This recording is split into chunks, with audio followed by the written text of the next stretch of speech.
नमस्कार. महाराष्ट्र कृषी विभागाच्या वतीने प्रत्येक गावामध्ये हुमणीच्या संदर्भामध्ये प्रकारे चा वापर करून कीड नियंत्रणाची मोहीम राबवण्यात येत आहे. त्यामध्ये आज तालुका कृषी अधिकारी श्री संतोष कोयले यांच्याकडून हुमणी नियंत्रणाबाबत माहिती घेणार आहोत.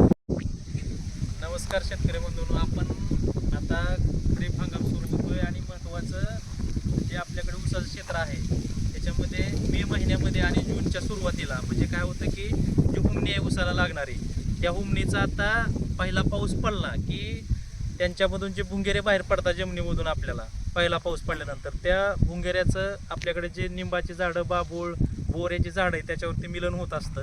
तर हे आपल्याला मिलन झाल्यानंतर ते जे अंडी घालणार आहेत परत आणि त्याच्यामधून हुमणी आपल्याला तयार होणार आहे. त्या हुमणीपासून आपल्याला बचाव करण्यासाठी सुरुवातीची स्टेज म्हणून आपल्याला पहिला पाऊस पडणार आता सुरुवात झालेली आहे.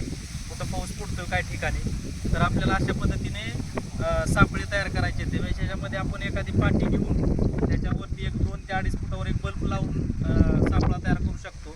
किंवा एखाद्याला पाटी वगैरे शक्य नसेल तरी पण आपण छोटासा खड्डा जरी घेतला आणि त्या खड्ड्यामध्ये जरी कागद एक टाकून त्याच्यावर पाणी जरी ठेवलं आणि त्याच्यात फक्त काय करायचं, डिटर्जंट किंवा साबण मिश्रित किंवा रॉकेल मिश्रित पाणी ठेवायचं, जेणेकरून त्यात जे भुंगे याच्या कडेने पडणार आहेत, फिरणार आहेत आणि ते परत पाण्यात पडणार आहेत, ते त्याला हे करणं आपल्या एका ठिकाणी कलेक्ट करता येतील. तर ते भुंग्याचं हे बघा, आता ते जर भुंगे आपले एकत्रित आपल्याला कलेक्ट करता आले तर हे आपल्या पूर्ण शेतामध्ये आपल्याला एका हेक्टरमध्ये साधारणपणे आपण एकरी एक जरी लावला तरी आपल्याला सफिशियंट आहे.